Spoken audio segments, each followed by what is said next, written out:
Il n'y a toujours pas de scénario pour Gladiator 2. Ridley Scott commence le tournage dans 10 minutes. Un miracle, un miracle, un miracle.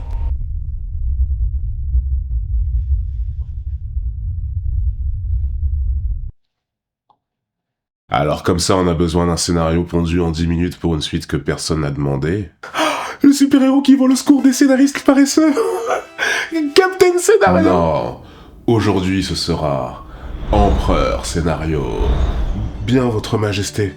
Est-ce que le film survit aux incohérences et aux mensonges historiques? Les dieux ont rendu leur jument.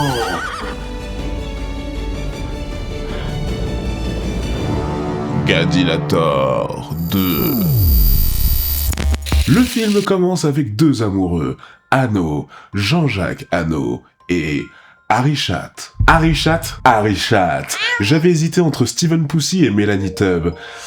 Du coup, Hano emmène son crush dehors pour faire un date super romantique. Mais c'est quoi un date bien romantique durant l'Antiquité? Une scène de guerre, Afrique du Nord contre Europe. Mais Arishat prend une flèche dans la poitrine et elle dit « Tu connais rien, Jon Snow !» Et elle meurt.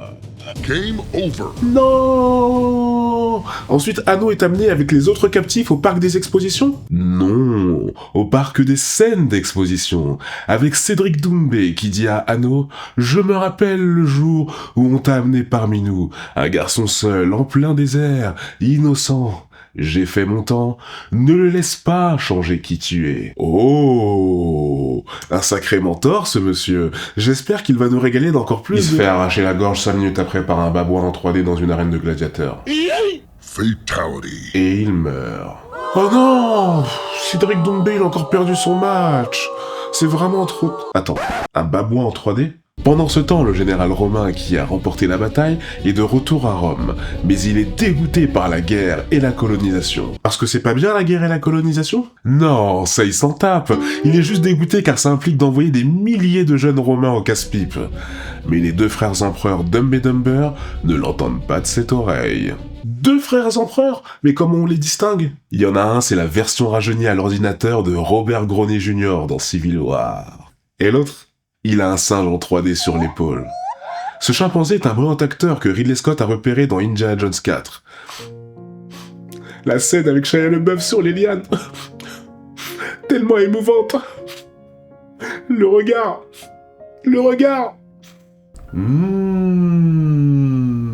Du coup, le général rentre chez lui pour voir sa femme et lui dire « Je vais faire un coup d'état ». Et sa femme lui répond « Tu as raison, le peuple de Rome est épuisé par la folie des empereurs et leur tyrannie. » Mais en quoi ils sont fous et tyrans? Ils organisent des combats de gladiateurs et font des guerres. Mais les autres d'avant aussi, non? Bon, ok, et comment le général il va s'y prendre pour convaincre d'autres personnes haut placées d'être ses complices? C'est simple, il va révéler son plan à un groupe de politiciens en espérant que personne ne le trahisse. Hein? Mais c'est complètement débile de prendre autant de risques. C'est quoi son nom déjà? Acacius, joué par Pedro Pascal, mais son plan est tellement pourri qu'on devrait l'appeler Cacacius. Ça tombe bien, à Rome il y a quelqu'un qui déteste Cacacius. Hano, c'est un nouveau gladiateur qui vient d'être acheté par un marchand d'esclaves, Denzel Macrinus. Et Macrinus promet à Hano que s'il combat pour lui, il lui donnera la possibilité d'affronter Cacacius. Non mais d'accord, mais comment Denzel Macrinus, il sait à l'avance que le général Cacacius, qui vient tout juste de rentrer de la guerre, victorieux, félicité par les empereurs et considéré comme un dieu de la guerre par toute la cité, va finir dans une arène face à Hano? Oh, Hano et les autres gladiateurs sont jetés dans l'arène face à un rhinocéros en 3D. Oh. Oui, Ridley Scott l'avait engagé car il avait adoré sa prestation dans Black Panther. Surtout le moment où il fait le geste comme ça. Il méritait un Oscar. Il méritait. Mais Hano, il va faire comment pour gagner? En gagnant. Trop fort! Et je suis sûr qu'il a d'autres qualités impressionnantes. Grave. Il est tellement intelligent qu'il récite des poèmes et raconte l'histoire de la moindre statue qu'il voit dans la rue. C'est parce qu'il doit être abonné à la chaîne YouTube Nota Bene.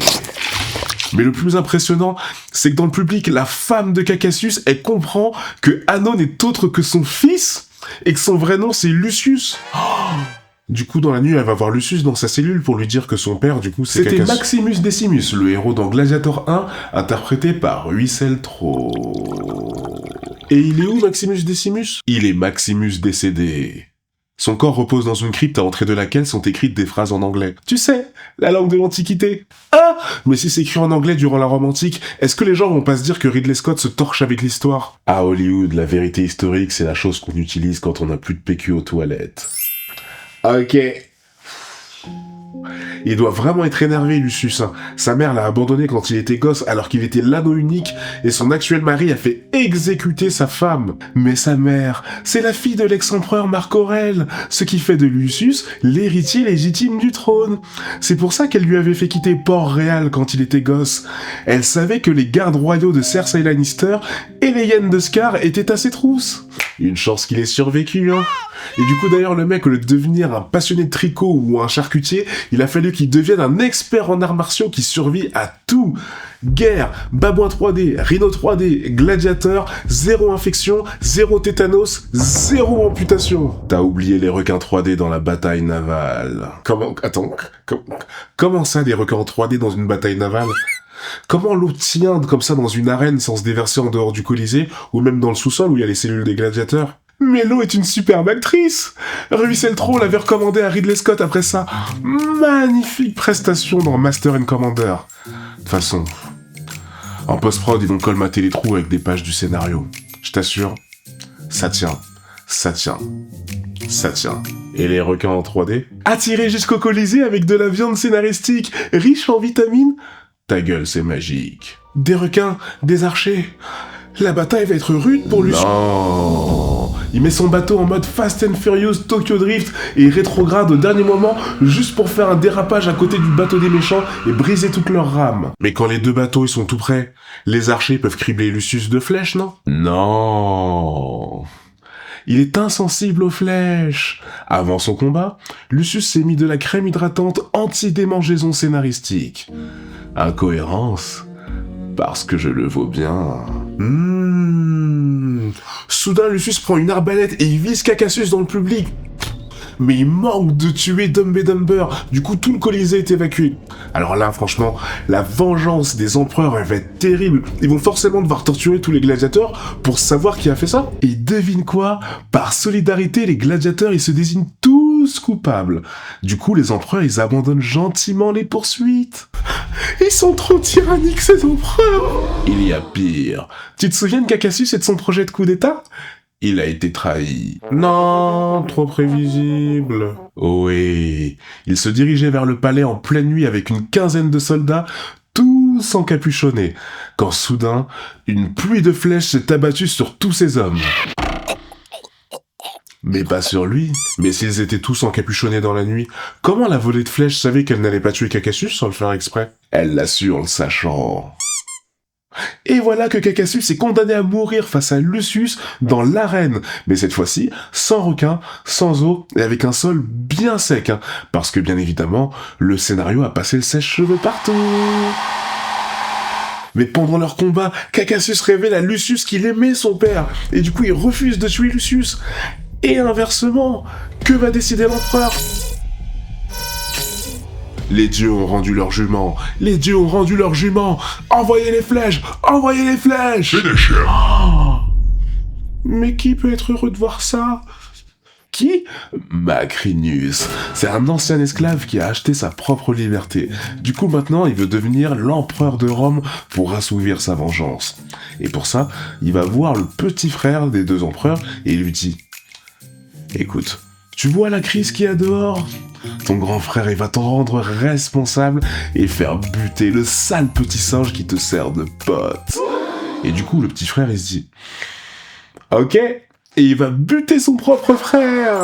Ouais. Hein? Mais à quel moment le film nous a montré que les deux frères se détestaient? Maintenant. Mais le lendemain, les gladiateurs se rebellent. Et t'as aussi la mère de Lucius qui est accrochée en plein milieu de l'arène. Et juste quand Lucius il vient pour la libérer, t'as Macrinus qui tire sur la meuf une flèche qu'elle se prend en pleine poitrine. K.O. Elle a dû hurler de douleur. Non. Elle dit tranquillement à son fils: Va sauver le monde, fiston, t'inquiète, moi ça va aller. Et puis ensuite, elle ferme tranquillement les yeux et elle fait une petite sieste. Hein. Oh. Oh.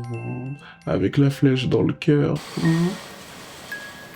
Et tout à coup, t'as Macrinus qui en profite pour faire du bricolage en enfonçant un clou dans l'oreille du dernier empereur.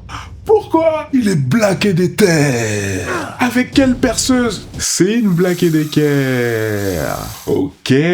Lucius rattrape Macrinus et l'affronte. C'est top. Ça va permettre à Ridley Scott de faire une scène de combat méga culte. Oui, un gladiateur bodybuildé de 30 ans contre un vieux commerçant de 82 ans.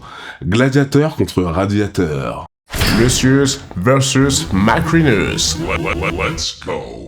Sauf que là, t'as Lucius qui tombe dans l'eau, et t'as Macrinus qui se met au-dessus de lui, et qui se met à taper boum boum boum dessus, pile sur son plastron. Et là, il est en mode, mais pourquoi quand je tape avec mon épée, pile sur son armure, ça le tue pas? Mais vu qu'il tape sur la seule partie du corps qui est protégée et que ça n'a aucun effet, pourquoi il décale pas son épée pour viser la tête au lieu de continuer à taper au même endroit comme un demeuré?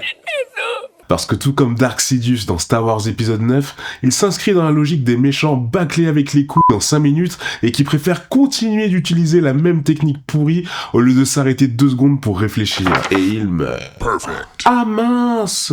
Simba gagne le combat, proclame la paix à Rome et il dit Qui Bombay et fin. We have a new Et champion. d'ailleurs, la dernière chanson, c'est exactement la même chanson que la dernière dans Gladiator 1. Tu sais, Ridley Scott veut faire un Gladiator hors 3 pour l'arrêter. Et tu dois t'abonner. Ouais, franchement, abonne-toi. Abonne-toi, parce que là, ouais, t'as vu, ouais, franchement, ouais.